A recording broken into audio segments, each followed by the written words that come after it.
আমরা রেজাল্ট নিয়ে যথেষ্ট আশাবাদী। আমাদের আসলেও আমরা মানবের সাথে দানবের যে লড়াই, আমরা মূলত দানবের অদৃশ্য একটা দানবের সাথে লড়াই করতেছি। তো সেই লড়াইয়ে আমরা নিঃসঙ্গ শেরপা, আমাদের সাথে যারা রয়েছেন শিক্ষার্থীবৃন্দ, আমাদের সাথে যারা রয়েছেন আমাদের সহমর্মী ভাই ও বোনেরা, আমাদের সভ্যতা, ইতিহাস, সংস্কৃতি, বাংলাদেশের গণতন্ত্রকে সমুন্নত রাখার জন্যে, পাশাপাশি মববাজি, প্রোপাগান্ডার রাজনীতি এইসবের বিরুদ্ধে আমরা যেভাবে কাজ করে যাচ্ছি, নিরলস পরিশ্রম করে যাচ্ছি। 5 তারিখ পরবর্তী যে বাস্তবতা আমরা দেখেছি, ক্যাম্পাসে ক্যাম্পাসে মব, আমরা দেখেছি তোফাজ্জলের মতো একটি পাগল, তাকেও মারধর, খুনের, হত্যার শিকার হতে হয়েছে। আমরা দেখেছি বিভিন্ন বিশ্ববিদ্যালয়ে শিক্ষকদের গায়ে পর্যন্ত হাত তুলেছে। আমরা জগন্নাথ বিশ্ববিদ্যালয়ের বাস্তবতায় দেখি যে একটা এজেন্ট সাজিয়ে বাইরে থেকে ঢোকানোর চেষ্টা করা হয়েছে। আমরা যথেষ্ট সতর্ক দৃষ্টিতে ছিলাম, আমরা চেষ্টা করেছি, সর্বোচ্চ চেষ্টা করেছি। সে জায়গা থেকে আমরা শুধু বলবো যে একটা অদৃশ্য দানবের বিরুদ্ধে আমাদের লড়াই চলছে। প্রশাসনিক যে ম্যানিপুলেশন, দানবের বিরুদ্ধে আমাদের লড়াই চলছে।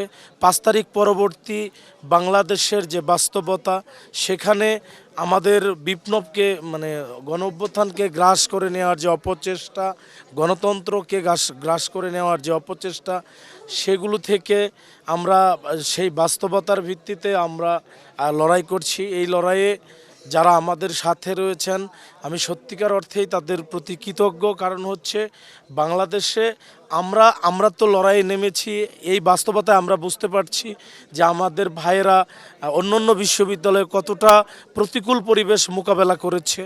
আমরা এখানে যথেষ্ট ঐক্যবদ্ধভাবে মোকাবেলা করার চেষ্টা করেছি। আমাদেরকে কেন্দ্রীয় সংসদ সহযোগিতা করেছে, আমরা নিজেদেরকে সহযোগিতা করেছি। এই পরিবেশে আমরা শুধু বলবো যে 4টি বার নির্বাচন পিছানো হয়েছে। এখানে যথেষ্ট ম্যানিপুলেশন, ষড়যন্ত্র, প্রশাসন, একমুখীকরণ, এরকম অনেক কিছুই রয়েছে। অনেক কিছুই বলা যায় না। আমাদের অনেক কথাই সাধারণ আপামর মানুষ, দেশের মানুষ বা অনেকে এটা বিশ্বাসও করবে না।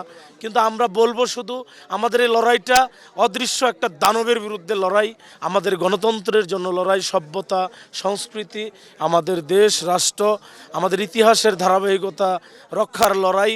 এই লড়াইয়ে আমাদের অনেক সংগ্রাম করতে হচ্ছে। আমি এই মুহূর্তে যথেষ্ট ক্লান্তি নিয়ে আছি, কিন্তু আমরা বলবো যে আমাদের এই অবিরাম যাত্রা চলবেই, বাংলাদেশের সংগ্রাম চলবেই। আমরা একটা সতর্ক দৃষ্টি রেখেছি, যেখানে আমরা সতর্ক দৃষ্টির মাধ্যমে নির্বাচনটা আসলেও আমরা শেষ করতে চাচ্ছি। যাই হোক, আমাদের আসলেও রেজাল্ট তো শিক্ষার্থীদের যদি সঠিক রায় আমরা পর্যবেক্ষণও পাই, তাহলে আমাদেরকে তো অবশ্যই আমরা সাধুবাদ জানাবো, কারণ আমরা গণতন্ত্রকে স্বাগত জানাই। আমরা শিক্ষার্থীদের রায়কে সঠিকভাবে রাখার জন্যে পুঙ্খানুপুঙ্খানুভাবে দৃষ্টি রাখছি। সেটি যদি সঠিকভাবে থাকে, আমরা কেন মনে নেব না? আমরা গণতন্ত্রের জন্য সংগ্রাম করছি, আমরা অবিরাম সংগ্রাম করে চলছি। ধন্যবাদ আপনাকে।